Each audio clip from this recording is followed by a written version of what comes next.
Hey, what's up? It's Keith here. It's Plugged On, and I'm here for the review of the second season of Netflix's adaptation of Lemony Snicket's A Series of Unfortunate Events. So sorry if I sound a little weird. I'm a little stuffy. I'm kind of recovering from like a cold or whatever. So bear with me a little bit. I'm going to try to not sound too horrible throughout this. So, A Series of Unfortunate Events is like a children's novel series by Lemony Snicket, which consists of 13 books. It was made into a movie a while back with Jim Carrey, so this is the second season. The first season did the first 4 books, 2 episodes per book, starting with The Bad Beginning, then The Reptile Room, The Wide Window, and The Miserable Mill. This season is 10 episodes, and it starts at the Austere Academy, does the Ersatz Elevator, the Vile Village, the Hostile Hospital, and the Carnivorous Carnival. So I'm going to go through a quick rundown of the plots. Try not to get too much because, it is like 8 to 10 hours or so of stuff. So it picks up right where last season left off, where the Baudelaires are left at the Proof Rock Academy. And so basically, while we're at Proof Rock, we kind of meet a couple characters. You meet Duncan and Isidore Quagmire, who are the kids who are like triplets, except their one brother supposedly died in a fire with their parents. And their parents were Kobe Smulders and Will Arnett in the first season. If you remember, that was the whole thing. But they're going to the academy as well. You also meet, give me one second, Olivia Caliban, who is the librarian at the school, played by Sarah Rue. And also at this episode, you meet Jacques Snicket, who is Lemony Snicket's brother, and he's played by Nathan Fillion. So they go to this academy, and the academy is not good. English class is being able to retell stories that the English teacher tells, and the math class is learning measurements, and also Sonny works as a secretary. But then, so it's okay, but it's not, great. But then eventually, Count Olaf does show up, and he disguises himself as a gym teacher, and his plan is to have the Baudelaires run laps every night, and then basically they're so tired that their grades fall, and then his eventual inevitable plan is for them to flunk out so they get homeschooled, and then he's going to take them, and he'll homeschool them again and then run off with them. While this happens, he finds out about the 2 Quagmire kids, and he starts kind of putting it in his plans to take them as well. But during the night before their comprehensive exams, the Quagmires and Baudelaires switch places so the Baudelaires can study. But inevitably, the Quagmires get captured after finding the Incomplete History of Secret Organizations, which was a book that Larry the waiter tried to get to him. And so the Baudelaires eventually pass their exams with flying colors, and then it's eventually revealed that that the gym teacher is Count Olaf, but Count Olaf manages to get away with the Quagmire triplets, the 2 of them. And then so that's the first 2 episodes. And the next 2 episodes is the Ersatz Elevator. They are sent to live with Jerome and Esme Squalor. Esme is the 6th is like a financial advisor, and she's very obsessed with what's in and what's out. So again, as per usual, Count Olaf shows up. He's pretending to be an auctioneer, and the Baudelaires discover that he's hiding the other orphans, the Quagmire orphans, in the bottom of an unused elevator shaft. As they try to save them, they eventually find out that Esme is in cahoots with Count Olaf, and she betrays them. But they eventually make it to the auction, and they think they're buying the item that they hope is the Quagmires, but it's not them, and it's a literal red herring. The Quagmire orphans were kept inside the statue of a red herring, and then again Count Olaf leaves again, and things are back where they are. And then it's on to the next book, which is The Vile Village. Again, the Baudelaires are taken to the village of foul devotees, where basically they're supposed to do all their chores, and they are basically living with a guy who, if I am not mistaken, I believe his name is Henry. Give me a second while I pull it up here. I'm pretty sure it's Henry. Hector. That's what it is.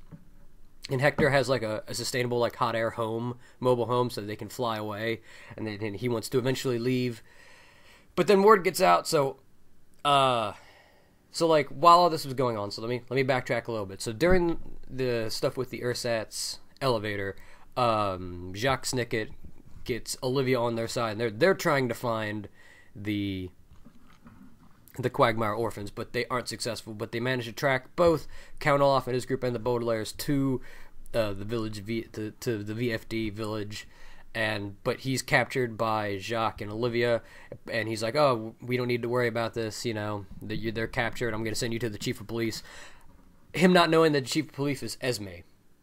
So when word gets out that Count Olaf has been captured, it's actually Count Olaf who's captured Jacques and has kind of dressed Jacques up to look like Count Olaf. But the kids kind of know this, and Jacques asks their help to get out. So they're like, "Okay, we're going to leave. We're going to rescue the Quagmire orphans, and we're going to break Jacques out of prison." Well, Count Olaf kills Jacques and then frames the Baudelaires. So then the Baudelaires then have to break out of prison, and they do. They free the Quagmires, and they meet up with Hector, but they're only actually able to get Isidore and Duncan up onto the blimp, and then before the blimp has to take away before it's shot down, and then Violet, Klaus, and Sonny have to drive away in a truck.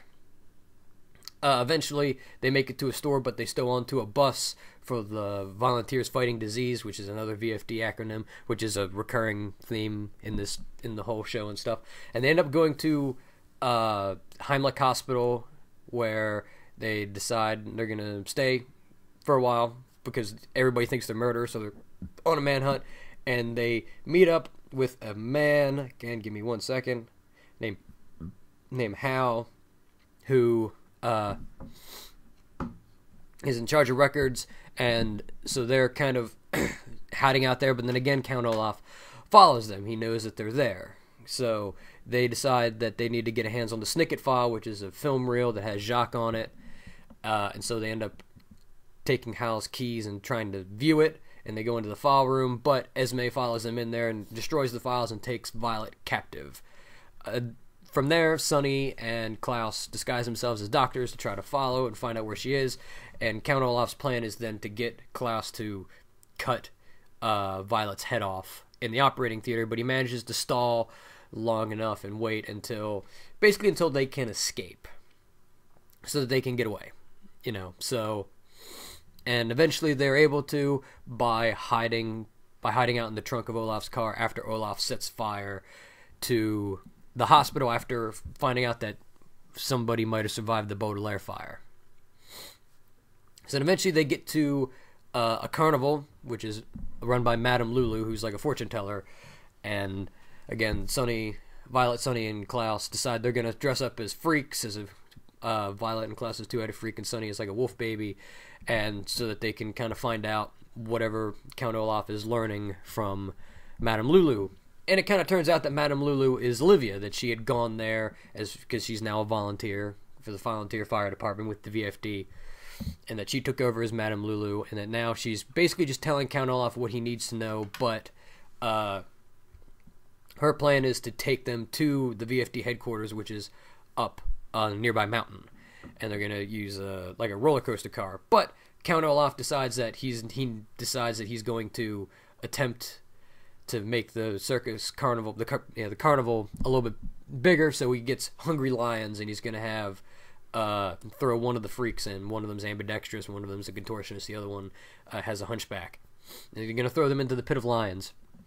He picks Violet and Klaus, and though they try to get Olaf to come in so they can throw him in, eventually Olivia gets put in, but she manages to push them to safety, and then Olivia is eaten by lions.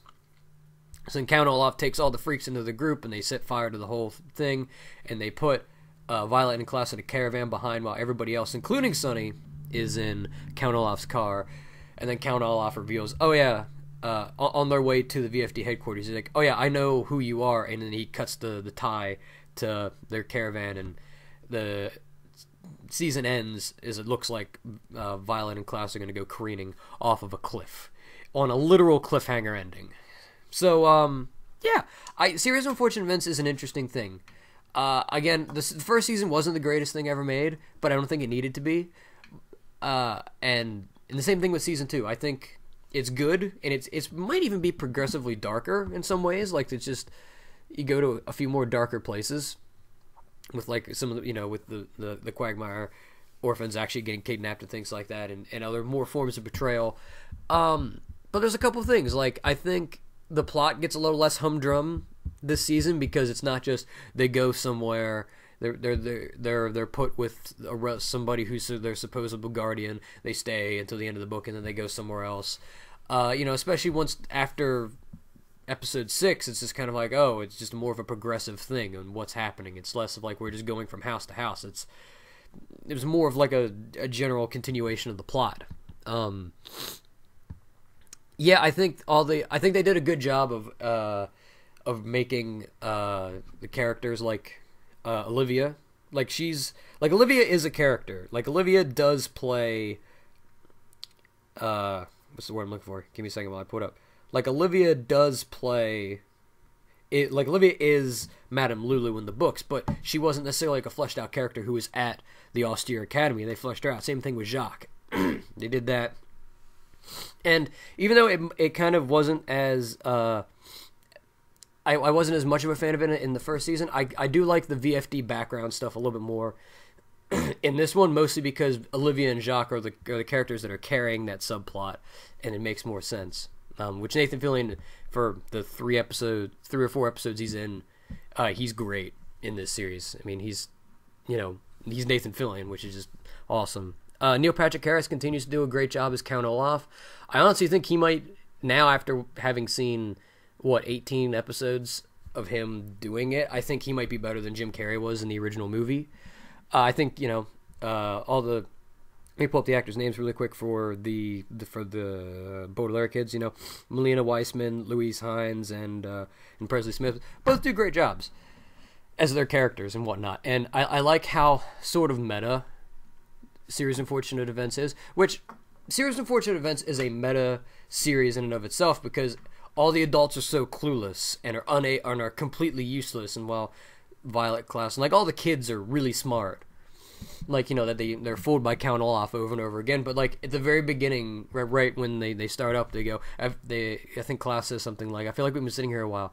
Like Sunny has went through like a growth spurt. She doesn't look like a baby. She's more like a toddler now. And I'm like, that's a reference to the fact that they got older in between the seasons. I'm like, that's pretty funny. I like that. So sorry, but also just like the style. Like you can maybe lambast it for just looking bad, but I think that's just kind of like this weird surreal style, which the world of A Series of Unfortunate Events is a very surreal world where, again, adults are somehow really stupid, and there's a volunteer fire department who, even though that's like a fairly common thing, they're like it's a secret organization. It's kind of interesting. I'm super excited for the next season. I hope the next season comes.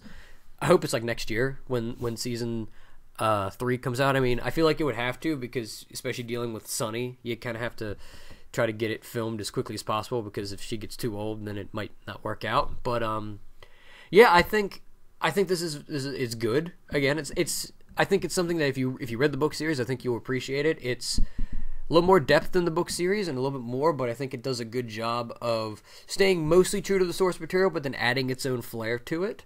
But yeah, I really enjoyed season 2. I think it's something that I think Series of Unfortunate Events is an interesting enough Netflix show and has a style that I think everybody should at least attempt to watch. So yeah, I would like to thank everybody for watching. Check out other reviews. I'm not sure. There's probably not too much else TV stuff, at least off the top of my head, that I know of to go on for the rest of the year.